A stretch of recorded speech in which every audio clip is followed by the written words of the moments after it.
আহলে হাদিস পরিচয় দেওয়া তো একটা বড় জিহাদ। ওই নর্তকীরা এসে বাংলাদেশের বিভিন্ন স্টেডিয়াম কামায়, আপনি সেগুলোর জন্য এয়ারপোর্ট ঘেরাও করতে পারেন না, কিন্তু ডাক্তার জাকির নায়েক যদি বাংলাদেশে আসে আপনি এয়ারপোর্ট ঘেরাও করার ঘোষণা দেন, কেমন মুফতি সাহেব সেটা আমরা জানি। এই ভ্রান্ত হুজুর দিয়ে জাহান্নাম উদ্বোধন করা হবে। এদের তো ওই মাজার ব্যবসা বন্ধ হয়ে যায়, খানকা ব্যবসা বন্ধ হয়ে যায়, পীর ব্যবসা বন্ধ হয়ে যায়। আর আজকে বলে যাচ্ছি শাহজালাল, শাহপরান, খান জাহান আলী, শাহ মখদুম তো বহুদূরের কথা। স্বয়ং মদিনায় গিয়ে রাসূলের কবরের কাছে যদি আপনি সন্তান চান, সেটাও শিরক আকবার হবে। কনসার্ট বন্ধ করতে পারেন না, আপনি আহলে হাদিসের সম্মেলন বন্ধ করতে আসেন। ভ্রান্ত হুজুর, আপনাকে দিয়ে জাহান্নাম উদ্বোধন করা হবে। পিস টিভি বাংলা বন্ধ করে দিয়ে মনে করেছিলেন কোরআন হাদিসের দাওয়াত বন্ধ করে রাখবেন, পারেন নাই। গোটা বাংলাদেশের এখন সোশ্যাল মিডিয়া এক একটা পিস টিভিতে পরিণত হয়েছে। আলহামদুলিল্লাহ, এদেশের ওলামায়ে কেরামদের নিয়ে আমার লজ্জা হয়, এদেশের ওলামায়ে কেরামদের নিয়ে আমার আফসোস হয়। এদেশের ওলামায়ে কেরাম কোরআন হাদিসের বক্তব্য বন্ধ করার জন্য, সহিহ হাদিসের বক্তব্য বন্ধ করার জন্য, আহলুল হাদিসের বক্তব্য বন্ধ করার জন্য এরা আজকে মাঠে নামতে পারে, কিন্তু বিদেশ থেকে গায়ক গায়িকারা এসে এদেশের মাটিতে পুলিশ প্রোটেকশন নিয়ে তারা কনসার্ট করে, পুলিশ প্রোটেকশন নিয়ে তারা গান বাজনার আয়োজন করে, নর্তকের আয়োজন করে। এগুলা বন্ধ করার জন্য আলেম ওলামারা প্রচেষ্টা চালায় না। এই ওলামায়ে কেরাম নিয়ে আমাদের অনেক আফসোস আছে, এই ওলামায়ে কেরাম নিয়ে আমাদের অনেক দুঃখ আছে। কেন তারা আজকে আহলে হাদিসের পিছনে লেগেছে?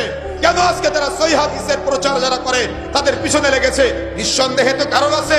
কারণ তাদের আজকে মিলাদের আয়োজন বন্ধ করে দিয়েছে আমরা, কারণ তারা আজকে ওই গান বাজনার বিয়ে বাড়িতে বিয়ে পড়াতে যেত 500 টাকার জন্য, আমরা এগুলা বন্ধ করে দিয়েছি। কারণ যার বাবা মারা যায় তার চোখে পানি বের হয় না, কিন্তু হুজুরের চোখ দিয়ে পানি পড়ে কেন? 500 টাকার জন্য। এজন্য হুজুরের আমরা এটা বন্ধ করে দিয়েছি।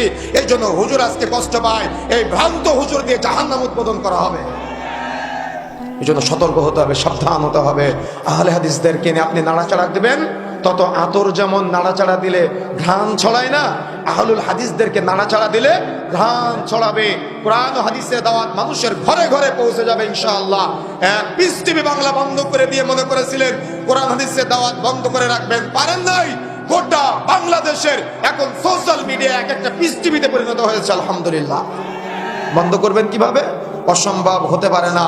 এই জন্য ময়মনসিংহের মাটি থেকে আজকে বলে যেতে চাই, আমাদের বেদাতি ভাইরা, আপনারা ওয়াজ মাহফিল বন্ধ করার প্রচেষ্টা চালান, তাফসীর মাহফিল বন্ধ করার প্রচেষ্টা চালান। আহলে হাদিসদের মুখ এটা কোরআন হাদিসের আলোচনা হয়, কখনো তারা কিচ্ছা কাহিনী বলে না, চাল গল্প বলে না।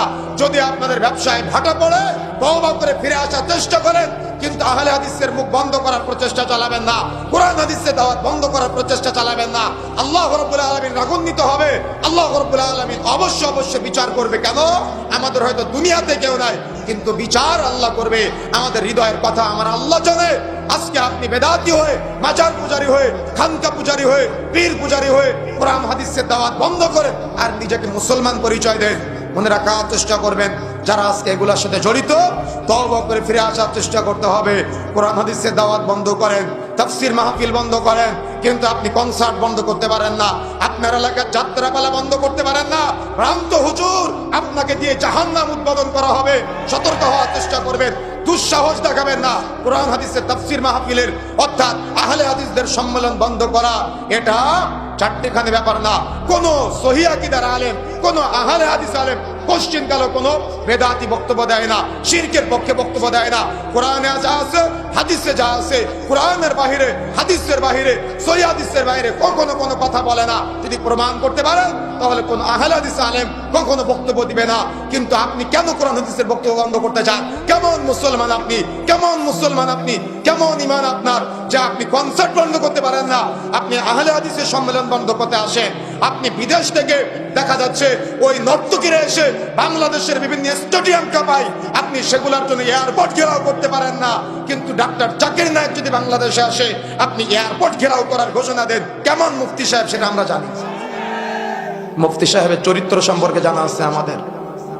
জাকির নায়েক বাংলাদেশে আসলে আপনি এয়ারপোর্ট ঘেরাও করেন, আর নর্তকীরা বাংলাদেশে আসলে পুলিশ প্রোটেকশন দিয়ে আপনারা নর্তকের আয়োজন করেন, কনসার্টের আয়োজন করেন, গান বাজনার আয়োজন করেন। এটা আপনার ইমানদারিতা।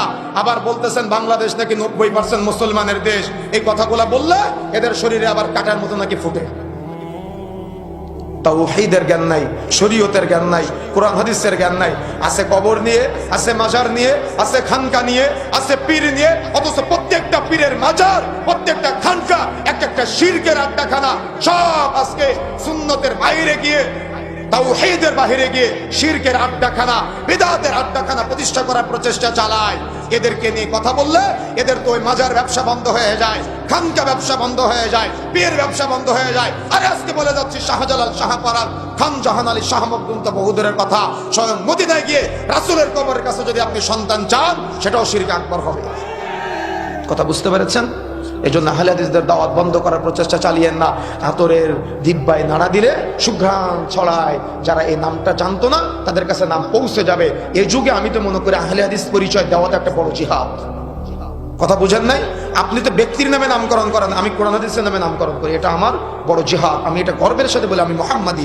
আপনি তো ব্যক্তির নামে নামকরণ করেন, যোগ্যতা আছে কথা বলার আপনার? সতর্ক হতে হবে, সাবধান হতে হবে।